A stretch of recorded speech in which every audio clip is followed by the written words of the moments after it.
एकदम वेगळी अशी काही रेसिपी करणार आहोत। तर इथे फक्त आपण घेणार आहोत 1 वाटी गव्हाचं पीठ आणि या 1 वाटी गव्हाच्या पिठापासून ही एकदम वेगळी रेसिपी। तुम्ही याच्या अगोदर हा व्हिडिओ कोणाच्या चॅनलवरती बघितला पण नसेल तर ही थोडी वेगळी रेसिपी आहे आणि खूप छान लागते आणि कमी वेळेत होते।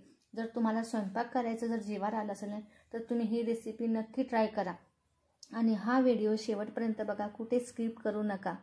तर चला आपण करूया आता सुरुवात। इथे मी आता याच्यामध्ये 1 वाटी ही पीठ टाकून घेणार आहे। इथे आपल्याला कोणतंच काही मिक्स करायचं नाही, इथे फक्त गव्हाच्या पिठाची ही रेसिपी करायची आहे आपल्याला। चवीनुसार इथे मीठ टाकून घ्यायचं आहे आपल्याला। आपण इथे छानपैकी आपण मिक्स करून घेणार आहोत। तर याला आपण छानपैकी ते मिक्स करून घेतलेलं आहे आणि याचा आपण छानपैकी घट्ट गोळा करून घ्यायचा आहे आपल्याला। याच्यामध्ये आपण आता पाणी टाकून घेणार आहोत आणि याचा छानपैकी ते घट्ट गोळा करून घेणार आहोत। आता मी ते छानपैकी मस्तपैकी पीठ आपल्याला हे भिजून घ्यायचं आहे। इथे आपल्याला मोहन वगैरे काहीच घालायची गरज नाही आहे, अगदी सोपी रेसिपी आहे आणि कमी वेळेत होणारी आहे। तर इथे मी छानपैकी गोळा करून घेतला, तुम्ही बघू शकता। खूप पातळ पण करायचं नाही आपल्याला। तर चला आता आपण समोरची थेरपी करणार आहोत। बघू शकता तुम्ही, याला छानपैकी मी ते मळून घेतलेलं आहे। छानपैकी जर आपण इथे पीठ मळून घेतलं ना, खूप छान ही रेसिपी होती। आणि याच्यामध्ये आपल्याला टमाटर पण टाकायचं आहे। थोडी ही वेगळीच रेसिपी आहे पण खूप छान लागते। तर याला मी छानपैकी ते मळून घेतलेलं आहे बघा। छानपैकी 2 गोळे करून घेणार आहे आणि हे आपल्याला पोळीसारखे छान लाटून घ्यायचे आहे। इथे मी आता 2 पोळ्या लाटून घेते याच्या। तर इथे मी याला तेल लावून घेतलेले आहे। आपल्याला छानपैकी ते लाटून घ्यायची आहे आपल्याला।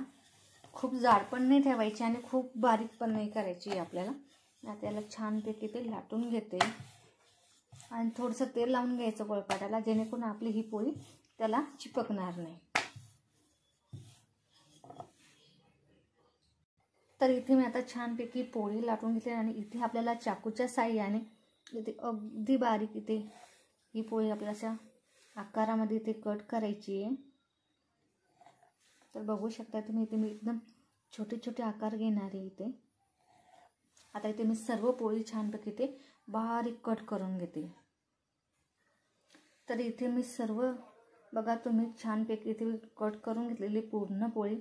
आता इथे मी एका साईडनं पाणी उकळायला ठेवलं, त्यात मी हे टाकून घेते आणि दुसरी पोळी पण आपण याच पद्धतीने कट करून घेणार आहोत। तर इथे आपण दुसरी पोळी पण त्याच पद्धतीने लाटून घेतलेली, परत आपण याच पद्धतीने स्लाइस करून घ्यायची आपल्याला, एकदम छोटे छोटे नूडल्स टाईप। तर इथे मी आता सर्व करून घेणार आहे आणि आपल्याला हे त्या ह्याच्यामध्ये टाकायचे उकळत्या पाण्यामध्ये।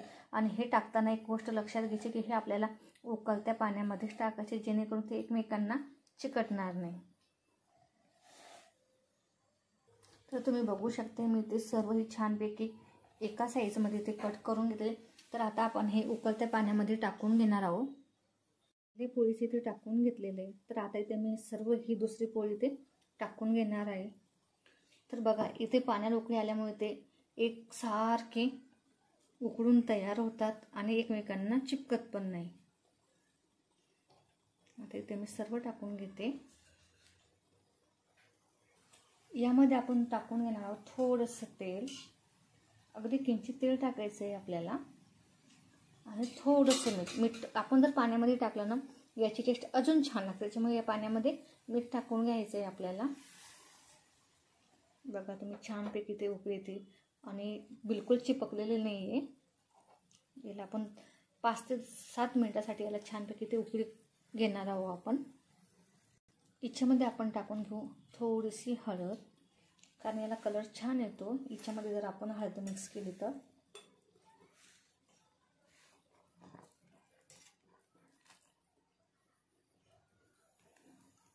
बघा किती मोकळे मोकळे झालेले.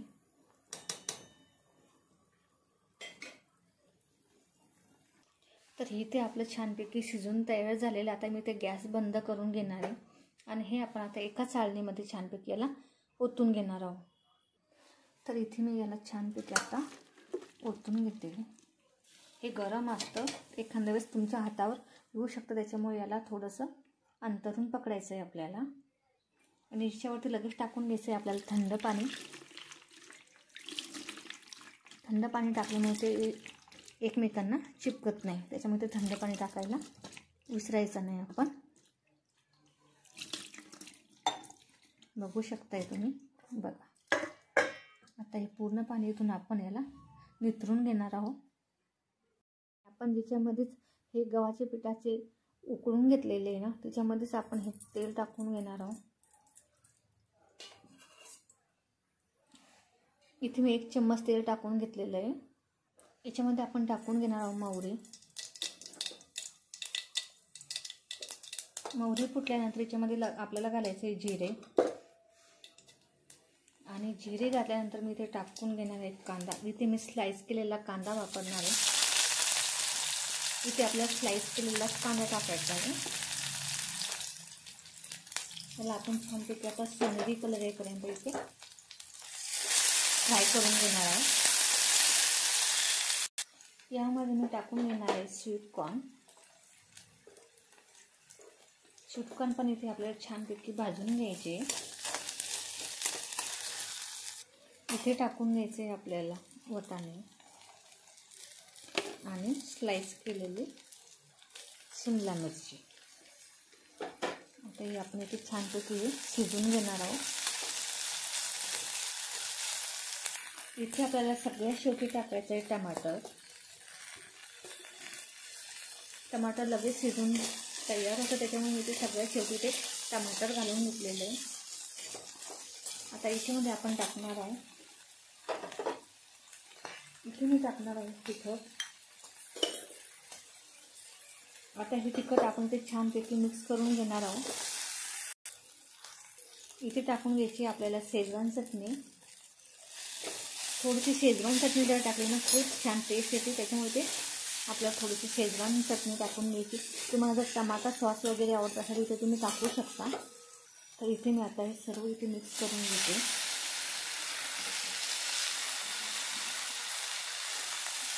आता याला आपण छानपैकी ते मिक्स करून घेणार आहोत.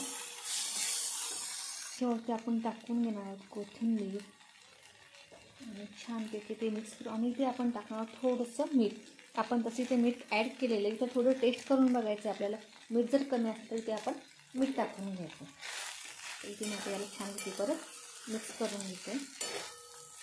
तर मुलांसाठी खूपच छान रेसिपी आहे, कारण बघा खूप जास्त आपण बाहेरचं देतो मुलांना, तर घरचं आवडत नाही. तर तुम्ही या पद्धतीनं जर मुलांना घरचं जर दिलं ना आपण, तर मुलं बाहेरचं खाणार नाही. खूप छान होतात. परत हे याच्यामध्ये तुम्हाला चीज पण टाकता येतात. जर चीज आवडत असेल तुम्ही चीज पण घालू शकता याच्यामध्ये. आता माझ्या मुलाला आवडत नाही, त्याच्यामुळे मी ते चीज घालणार नाही.